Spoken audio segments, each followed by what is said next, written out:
साथियों नमस्कार। स्वागत है आपका अपने YouTube चैनल इलेक्ट्रिशियन स्टडी 1.01। आज की क्लास में हम पहला चैप्टर व्यावसायिक सुरक्षा है उससे रिलेटेड मोस्ट 10 क्वेश्चन करने जा रहे हैं, जो कि आपकी स्क्रीन पर इस प्रकार हैं। यदि आपको क्वेश्चन अच्छे लगते हैं तो चैनल को सब्सक्राइब कीजिएगा और बेल आइकन को प्रेस कर लीजिएगा, जिससे कि आगे जो भी वीडियो मैं अपलोड करूं वो उसका नोटिफिकेशन आपको मिलता रहे। ठीक है, तो वीडियो को स्टार्ट करते हैं। जैसे कि आपको स्क्रीन पर फर्स्ट क्वेश्चन दिख रहा है, अग्नि का समन क्या है।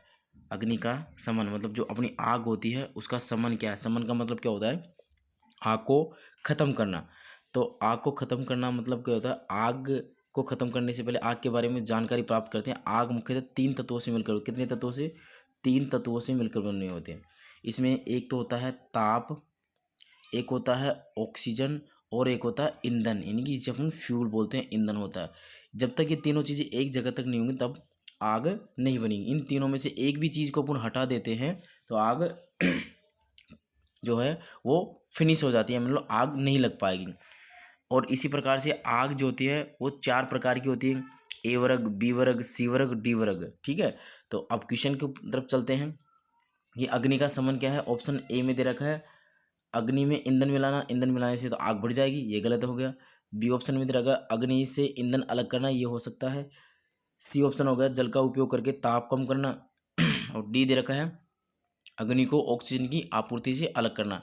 तो इन चारों ऑप्शन में जो अपना जो क्वेश्चन है उसका राइट आंसर क्या हो जाएगा, डी ऑप्शन इसका राइट आंसर क्वेश्चन हो जाएगा। अग्नि को ऑक्सीजन की आपूर्ति से अलग करना, ऑक्सीजन की जो सप्लाई है उसको रोक करके अपन आग को समन कर सकते हैं। ठीक है दोस्तों, तो इसका क्वेश्चन का आंसर क्या हो जाएगा, डी ऑप्शन इसका राइट आंसर हो जाएगा। ठीक है, नेक्स्ट क्वेश्चन करते हैं।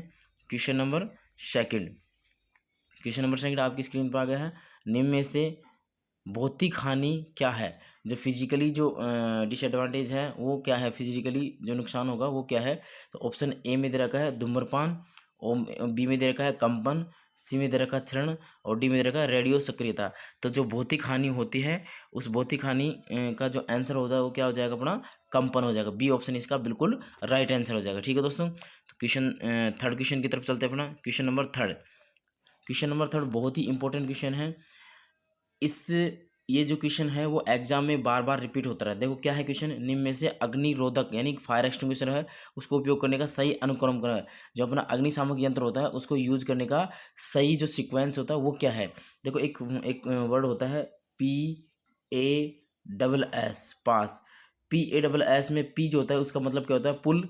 ए का मतलब एम, एस का मतलब स्क्वीज और इसका मतलब एस का मतलब स्वीप होता है। मतलब जो अग्निशामक यंत्र होता है उसको यूज करने का जो क्रम होता है वो पास होता है। कैसे, पुल, पुल मतलब खींचना, एम, एम मतलब निशाना लगाना, स्क्वीज मतलब दबाना होता है और एस मतलब ज़्यादा स्वीप मतलब घुमाना होता है। तो अब देखो सबसे पहले यूज करने के लिए पास वाला जो सीक्वेंस है उसको फॉलो करेंगे। सबसे पहले अग्निशामक यंत्र का जो पिन होता है उसको खींचेंगे, ठीक है भाई, ए ऑप्शन में ठीक है। दूसरा है निशाना लगाएंगे, ये भी सही है।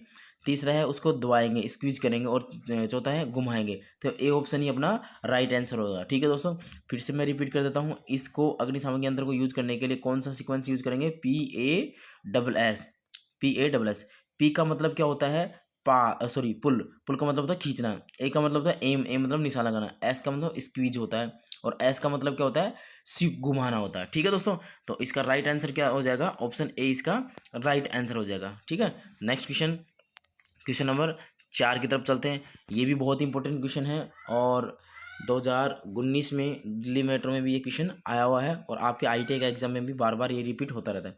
देखो 5S संकल्पना में निम्न में से कौन सा चरण स्टैंडर्डाइजेशन, स्टैंडर्डाइजेशन मतलब होता है मानकीकरण को इंगित करता है। जो 5S सिस्टम होते हैं, 5S सिस्टम का मतलब होता है किसी भी कंपनी है, कोई भी संस्थान है, उसमें जो काम करने का जो सीक्वेंस होता है वो 5S सिस्टम होता है। क्या होते हैं ये 5S सिस्टम, सबसे पहले तो इसको समझते हैं। पहला जो होता है इसमें होता है सॉर्ट, सीक्वेंस में ही रखना इसको। फिर होता है सेट इन ऑर्डर, सॉर्ट का मतलब छांटना, सेट इन ऑर्डर मतलब क्रमबद्ध तरीके से करना। ठीक है, और तीसरा जो होता है इसमें साइन होता है, साइन का मतलब होता है चमकाना।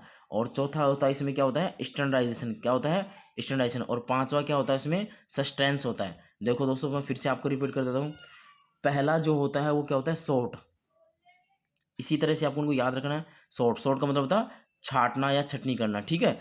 दूसरा होता है इसमें सेट इन ऑर्डर, जो भी अपनी वस्तुएं हैं, जो भी टूल्स हैं, उनको क्रमबद्ध तरीके में जचाना है, क्रमबद्ध करना, ठीक है। दो हो गए अपने। तीसरा जो अनुक्रम होता है वो क्या होगा अपना, तीसरा जो सीक्वेंस होता है उसमें आ जाएगा अपना साइन। क्या आ जाएगा, साइन मतलब चमकाना, उसकी सफाई वगैरह से होता है, उससे रिलेटेड हो गया। चौथा है स्टैंडर्डाइजेशन। स्टैंडर्डाइजेशन का मतलब क्या होता है, मानकीकरण करना, मतलब अलग अलग जो क्वांटिटीज हैं स्टैंडर्डाइजेशन के हिसाब से उसको अलग अलग करना, ठीक है। और लास्ट जो अपना पांचवा है, वो पांचवा क्या हो जाएगा, सस्टेंस हो जाएगा। सस्टेंस का मतलब होता है अनुशासन। इसी क्रम में अपन 5 सिस्टम है। अब कौन सा पूछा है, 4 नंबर पूछा है। 4 नंबर में कौन सा था, स्टैंडर्डाइजेशन था।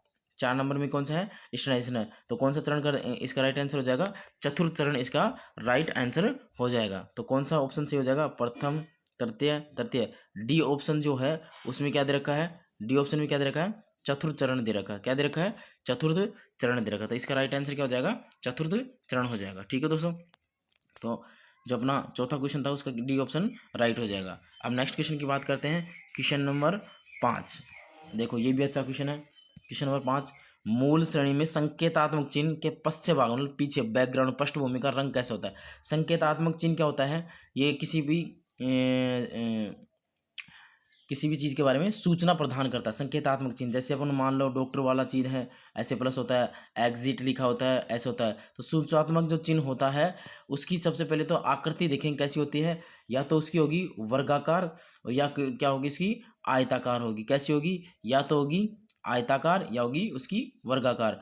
और ये संकेतात्मक जो चिन्ह होते हैं, सूचनात्मक चिन्ह होते हैं, क्या कहते हैं, किसी भी चीज़ के बारे में सूचना देते हैं। जैसे प्राथमिक उपचार पेटी है, एग्जिट है, इन आउट वाला जो प्रवेश द्वार है, किसी भी चीज़ के बारे में सूचना दे देंगे। तो इसकी पृष्ठभूमि कैसी होगी, हरी इसकी पृष्ठभूमि की। डी ऑप्शन इसका बिल्कुल राइट आंसर हो जाएगा, ठीक है दोस्तों। चलो नेक्स्ट क्वेश्चन की बात करते हैं। क्वेश्चन नंबर 6, विद्युत उपकरणों में लगी अग्नि हेतु कौन सा अग्निशामक का उपयोग किया जाता है। ये क्वेश्चन वेरी वेरी इंपॉर्टेंट है, मतलब आपको हर एग्जाम में ये देखने को मिल जाएगा, ठीक है। विद्युत उपकरणों में लगी आग कौन से वर्ग में आती है। इससे पहले अपन ने बात की थी, सॉरी क्वेश्चन क्या है अपना, एक बार दोबारा से रिपीट करते हैं। विद्युत उपकरणों में लगी अग्नि हेतु कौन सा अग्निशामक यंत्र उपयोग होता है, ठीक है। यहाँ पर फायर एक्सटिंग्विशर के बारे में पूछा दोस्तों। तो देखो विद्युत उपकरणों में लगी आग कौन सी में आती है, डी वर्ग में आती है। लेकिन 2018 में JVNL विद्युत विभाग का पेपर हुआ था, उसमें इस विद्युत उपकरणों की जो लगी आग होती है उसको किस में माना था, सी वर्ग में माना था। लेकिन इसके अलावा दिल्ली मेट्रो है, UPPCL है, अदर जो कंपटीशन एग्जाम होता है ITA वाले किसको मानते हैं, डी वर्ग में मानते हैं। तो अपन को आंसर कौन सा करके आना, अगर आपसे पूछे कि विद्युत उपकरणों में लगे आग कौन से वर्ग में आती है, तो कौन सा करके आना, डी वर्ग में। अगर JVNL का पेपर देते तो किस में करके आना, सी वर्ग में। ये थोड़ा सा संशय रखना, क्योंकि सी में क्या होता है, गैस वाली आती है, और वैसे डी में क्या होती है, धात्विक आग होती है। और विद्युत उपकरणों की आग भी किस में करनी है, डी में। अब इस विद्युत उपकरणों में लगी आग होती है, उसको बुझाने के लिए कौन सा फायर एक्सटिंग्विशर अग्निशामक यंत्र का प्रयोग किया जाता है, तो उसके बारे में अपन को ऑप्शन दे रखे हैं। ऑप्शन ए हेलोन प्रकार का, ऑप्शन बी झाग प्रकार का, ऑप्शन सी गैस कारतूस प्रकार का, और ऑप्शन डी में दे रखा है संग्रहित यानी कि स्टोरेज प्रेशर टाइप, संग्रहित दाब प्रकार का होता है। तो जो विद्युत उपकरणों में लगी आग होता है उसको बुझाने के लिए एक तो होता है अपना CTC का फुल फॉर्म होता है carbon tetra chloride. Clear, CTC का फुल फॉर्म क्या होता है, ये भी आपसे एग्जाम में पूछ लिया जाता है। CTC का फुल फॉर्म क्या होता है, विस्तार रूप क्या होता है, कार्बन टेट्रा क्लोराइड। अब यहाँ पर CTC तो दे नहीं रखा, CTC की जगह क्या दे रखा है भाई, हेलोन। हेलोन जो होता है, हेलोन प्रकार का अग्निशामक यंत्र होता है, वो विद्युत उपकरण में लगा आग को बुझाने के लिए किया जाता है, ठीक है दोस्तों। तो इसका राइट आंसर क्या हो जाएगा, हेलोन हो जाएगा। अब बात करते हैं क्वेश्चन नंबर 7 की। ये आ गया आपकी स्क्रीन पर। BIS का विस्तार रूप या पूर्ण रूप क्या है। BIS क्या होता है, जो भी अपने भारत में विभिन्न उत्पाद होते हैं, वस्तुएं, तो उनकी आकार, आकृति, मूल्य आदि निर्धारित करने के लिए संस्था होती है। जैसे ISO होते हैं, इस तरह से BIS होती है, ISO होते हैं, ISI होती है, संस्थाएं होती हैं। तो BIS का फुल फॉर्म देखो, ऑप्शन में क्या दे रखा है, सबसे पहले ऑप्शन की बात करते हैं। ए ऑप्शन में board of Indian standard, B दे रखा है bureau of Indian standard, C दे रखा है board of international standard, D दे रखा है ब्यूरो ऑफ इंटरनेशनल स्टैंडर्ड। तो BIS का फुल फॉर्म क्या होता है, ब्यूरो ऑफ इंडियन स्टैंडर्ड, ठीक है। बी ऑप्शन का इसका बिल्कुल राइट आंसर हो जाएगा। BIS का पूरा नाम क्या है, ब्यूरो ऑफ इंडियन स्टैंडर्ड हो जाएगा, ठीक है। नेक्स्ट क्वेश्चन की बात करते हैं। क्वेश्चन नंबर 8, आग बुझाने में स्टार्विंग क्या है। देखो आग वाला क्वेश्चन फर्स्ट चैप्टर है, इसमें से आग के क्वेश्चन जो तो बार बार रिपीट होते हैं। मैंने आग के बारे में बताया, आग कितने प्रकार की होती है। अब इसमें वर्ड होते हैं, एक तो स्टार्विंग होता है जो कि आपके क्वेश्चन में ही दे रखा है, स्टार्विंग होता है। एक होता है स्मूथरिंग होता है, और स्मूथरिंग एक होता है कूलिंग होता है। इन तीनों के बारे में बताता हूँ। सबसे पहले तो बात करता हूँ क्वेश्चन वाले की, स्टार्विंग। स्टार्विंग का मतलब होता है आग से ईंधन को अलग करना होता था, अग्नि से ईंधन को अलग करना। इसका तो राइट आंसर हो जाएगा बी ऑप्शन हो जाएगा। स्टार्विंग पूछिए तो क्या करना है, आग से ईंधन को अलग करना होता है। अब देखो आपसे पूछे स्मूथरिंग, स्मूथरिंग का मतलब क्या होता है, स्मूथरिंग पूछे, क्या पूछना है, क्या पूछे, स्मूथरिंग पूछे तो इसका मतलब क्या होता है, अग्नि से ऑक्सीजन को अलग करना होता है। स्मूथरिंग का मतलब क्या होता है, ऑक्सीजन को अलग करना होता है। अगर आपसे कूलिंग पूछे, कूलिंग का मतलब होता है जल वाला, क्या करेंगे, जल वाला ऑप्शन सही करेंगे। जल जल डाल करके, मतलब कि स्टार्विंग क्या तो क्या हो गया आपका, ईंधन को अलग करना होता है स्टार्विंग। स्मूथरिंग क्या होता है, ऑक्सीजन को कम करना। और जो अपनी कूलिंग होता है, कूलिंग का मतलब जल डाल करके तापमान को कम करना। इस तरह से ये तीन वर्ड होते हैं। दोबारा से मैं रिपीट करता हूँ एक बार। स्टार्विंग, स्टार्विंग का मतलब क्या होता है, आग से ईंधन को अलग करना, तो बी ऑप्शन अपन कर देंगे। स्टार्विंग के अलावा स्मूथरिंग आ जाए, क्या आ जाए, स्मूथरिंग आ जाए, स्मूथरिंग आ जाए तो आपको उनको क्या करना है भाई, आग से ऑक्सीजन को आपूर्ति से अलग करना। डी ऑप्शन इसका आ जाएगा। अगर स्टार्विंग होगा, स्मूथरिंग होगा, इसके अलावा अपने पास क्या आ जाए, कूलिंग आ जाए, क्या आ जाए, कूलिंग आ जाए। कूलिंग का मतलब क्या होगा, आग से, आग को जल के द्वारा उसके तापमान को कम करना, ये होता है कूलिंग करना होता है। ठीक है दोस्तों, तो अभी फिलहाल इसका आंसर क्या हो जाएगा, आग में स्टार्विंग का मतलब क्या हो जाएगा, अग्नि से ईंधन को अलग करना। बी ऑप्शन इसका बिल्कुल राइट आंसर हो जाएगा। चलो नेक्स्ट क्वेश्चन की तरफ चलते हैं। क्वेश्चन नंबर 9, किस प्रकार की कृत्रिम श्वसन विधि का प्रयोग उस पीड़ित के लिए करते हैं जिसकी छाती या पेट पर चोट लगी हो। देखो कृत्रिम श्वसन की सबसे सरलतम विधि तो होती है मुंह से मुंह विधि, इसमें नहीं दे रखा मुंह से, ये सॉरी बी ऑप्शन में दे रखा मुंह से मुंह विधि। अगर आपसे पूछे कि कृत्रिम श्वसन की सबसे सरलतम विधि क्या होती है, मुंह से मुंह विधि होती है। लेकिन इसमें क्या दे रखा है, जब छाती यानी चेस्ट पर लग जाए तो क्या होगा, सिल्वेस्टर होता। कौन सी विधि होगी, सिल्वेस्टर विधि का प्रयोग किया जाता है जब चेस्ट पर लग जाएगा। और जब मान लो पीठ पर लग जाए तो किसकी विधि का करेंगे, सेफर विधि का करेंगे। ये भी ध्यान रखना, 3 प्रकार की 4 प्रकार की विधि होती है। तो देखो अगर आपसे बोले कि पीठ पर लगी है तो क्या करेंगे, सेफर विधि का उपयोग करेंगे। अगर आपसे पूछे कि छाती यानी कि छाती पर लगी है तो आपको कौन से करेंगे, एक सिल्वेस्टर विधि, मैंने अभी आपको बताई सिल्वेस्टर विधि करेंगे। आपसे पूछे कि सबसे सरलतम विधि कौन सी है, तो मुंह से मुंह विधि करके आएंगे। इसके अलावा एक कृत्रिम श्वसन यंत्र भी होता है जो कि आप लोगों ने हॉस्पिटल वगैरह में देखा होगा। मुंह से मुंह विधि जो है सबसे सरलतम विधि होती है।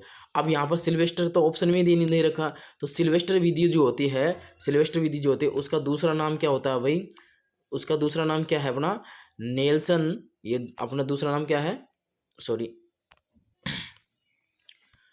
सिल्वेस्टर विधि का दूसरा नाम क्या है, डी ऑप्शन में जो दे रखा है नेल्सन की भुजा ऊपर पीछे दबाव विधि। तो इस क्वेश्चन का राइट आंसर क्या हो जाएगा भाई, जो छाती पर जो और पेट पर चोट लग जाती है तो कौन सी विधि का उपयोग करेंगे, डी ऑप्शन इसका राइट आंसर हो जाएगा, नेल्सन की भुजा ऊपर पीछे दबाव विधि हो जाएगा। ठीक है दोस्तों, तो नेक्स्ट क्वेश्चन की बात करते हैं।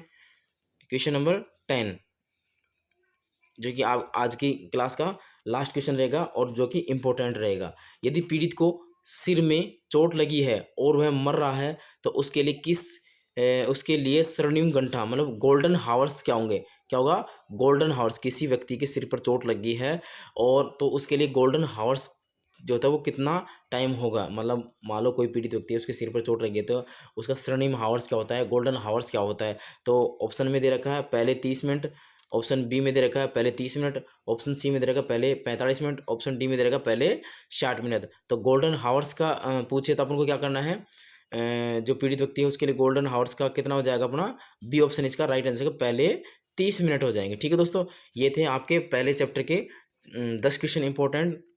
इसी तरह से लगातार मैं आपको प्रत्येक चैप्टर वाइज 10 से 15 क्वेश्चन जो डालता रहूँगा जो कि आपके एग्जाम के लिए और कंपटीशन के लिए हेल्पफुल रहेंगे। अगर आपको वीडियो अच्छा लगता हो तो वीडियो को ज़्यादा से ज़्यादा शेयर कीजिएगा और चैनल को सब्सक्राइब कीजिएगा। धन्यवाद दोस्तों।